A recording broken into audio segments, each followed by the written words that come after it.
बळवंत वानखडे महाविकास आघाडीचे लोकसभेचे उमेदवार आहे। छोट्या मोठ्या संघटना बळवंत वानखडे यांना जाहीर पाठिंबा देत आहेत।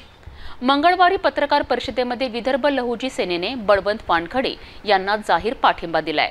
2024 ची निवडणूक ही अटीतटीची आहे। विदर्भ लहुजी सेना बळवंत वानखडे यांच्या सोबत आहे। मातंग समाजाचा जवळपास 1 लाख एवढं वोटिंग आहे आणि आमचा पूर्णपणे त्यांना पाठिंबा आहे, असं पत्रकार परिषदेत स्पष्ट करण्यात आलंय। आज आम्ही पत्रकार परिषद घेऊन बळवंत वानखडे असा उमेदवार आहे, एनडीएचा उमेदवार आहे आणि एनडीए या देशात जर एनडीए निवडून आलं तर हे भारताचं संविधान सुरक्षित राहील, नाही तर भारताच्या संविधानाला धोका निर्माण झालेला आहे। बीजेपी हे असं आहे, संविधान विरोधी सर्व काम गरीब शोषित वंचितच्या विरोधात काम करत आहे। त्याच्यामुळं बळवंत वानखडेला निवडून आणण्याकरिता, संविधान वाचवण्याकरिता आम्ही पाठिंबा त्यांना जाहीर करत आहोत। डॉक्टर बी टी अंबोरे, मी काँग्रेस पक्षामध्ये सभासद आहे। अमरावती जिल्हा, अमरावती शहर काँग्रेसचा मी पदाधिकारी होतो, अनुसूचित जाती विभागाचा। आणि काँग्रेसची जी विचारधारा आहे ही लहान असतानापासूनच आमच्या कुटुंबामध्ये, माझ्या मनामध्ये सातत्याने कार्यरत होती। इंदिरा गांधींचं भाषण तेव्हा आम्ही घरावर कौलावर बसून ग्रामपंचायतच्या लाऊडस्पीकरमधून आम्ही ऐकायचं। काँग्रेस हा या देशाचा एक मजबूत कणा आहे। काँग्रेस हा दीनदलितांचा उद्धार करणारा पक्ष आहे आणि म्हणून आजचा जो काळ आहे, आता काळानुसार संदर्भ बदलले। अमरावती जिल्ह्यामध्ये माननीय बळवंतराव वानखडे यांना काँग्रेसने जी उमेदवारी दिलेली आहे ती अतिशय एका चांगल्या कार्यकर्त्याला, चांगल्या नेत्याला, एका सामाजिक कार्यकर्त्याला ही उमेदवारी दिलेली आहे। कारण बळवंतराव वानखडे हे विद्यमान आमदार आहेत दर्यापूर मतदारसंघाचे आणि अतिशय गरीब, शोषित वंचिताचे, दीनदलितांचे प्रश्न सोडवणारा असा एक आमदार आता खासदाराच्यासाठी शर्यतीमध्ये आहे। आणि म्हणून एका चांगल्या माणसाची, चांगल्या उमेदवाराची निवड झाली पाहिजे। म्हणून हा जो मातंग समाज आहे अमरावती जिल्ह्यामधला, हा संपूर्ण मातंग समाज बळवंतराव वानखडे यांच्या पाठीशी उभा राहील आणि तो राहिलाही पाहिजे। कारण आता संदर्भ बदललेले आहेत, राजकारणाचे चित्र बदललेलं आहे। राजकारण हे वेगळ्या पद्धतीचं, ज्याला म्हणून आपण धनशक्ती आणि जनशक्ती अशा पद्धतीचं युद्ध पेटलेलं आहे। आणि म्हणून धनशक्तीचं जर प्राबल्य वाढलं तर जनशक्ती ही दुबळी ठरेल। आणि त्या अनुषंगाने बळवंतराव वानखडे यांना आज विदर्भ लहुजी सेना आणि त्याचे सगळे पदाधिकारी या ठिकाणी आणि संपूर्ण मातंग समाज आम्ही बळवंत वानखडेंना जाहीर पाठिंबा देत आहोत आणि आम्ही त्यांचं कामसुद्धा करत आहोत। आम्ही आता नुकतीच पूर्ण जिल्ह्याचा दौरा केला असता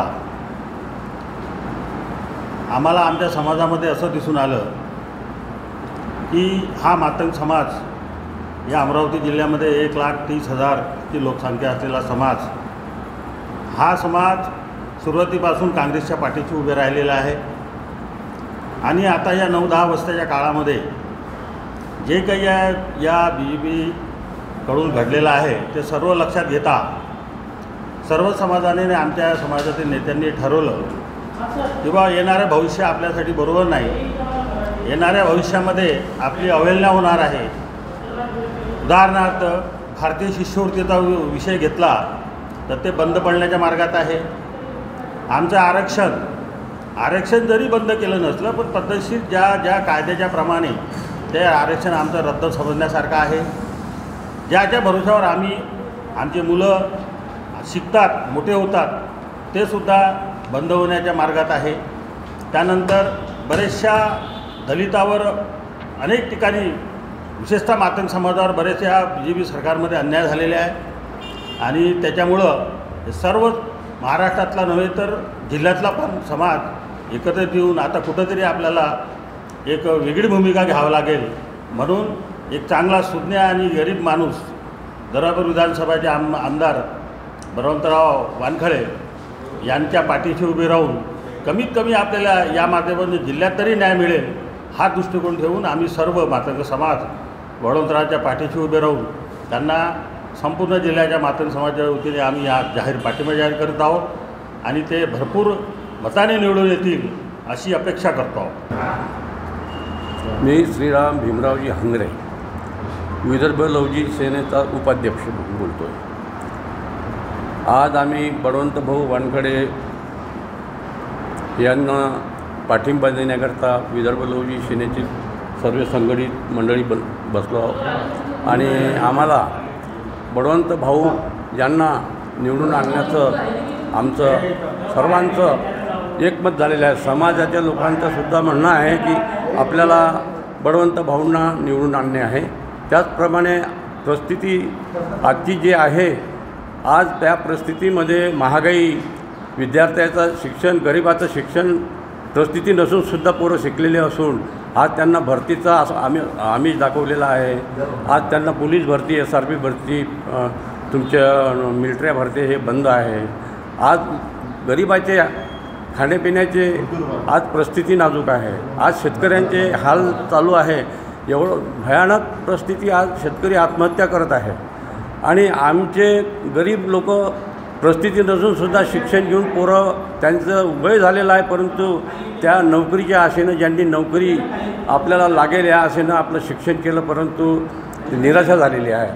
आज ही परिस्थिती पाहता आम्हाला सर्वांना दुःख होत आहे. आम्हाला हेच वाटते की बळवंत भाऊंना सर्व लोकांनी मदत करून बळवंत भाऊंना निवडून आणावं. एवढंच बोलतो.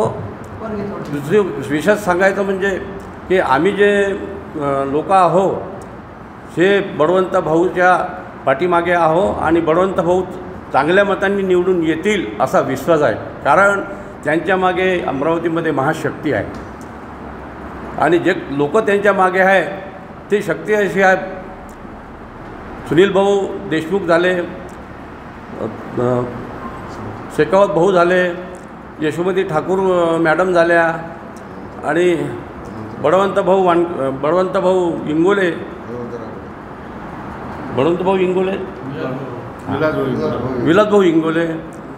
विलास भाऊ इंगोले अशा बरेचसे आमचे जे लोक आहेत ते लोक त्यांच्या पाठीशी आहे, महाशक्ती पाठीशी आहे आणि आम्हीसुद्धा समाजाचे सर्व समाज बांधव बळवंत भाऊच्या पाठीमागे आहो आणि बळवंत भाऊला जास्तीत जास्त मतांनी निवडून आणायचं असं आम्ही ठरवलेलं आहे.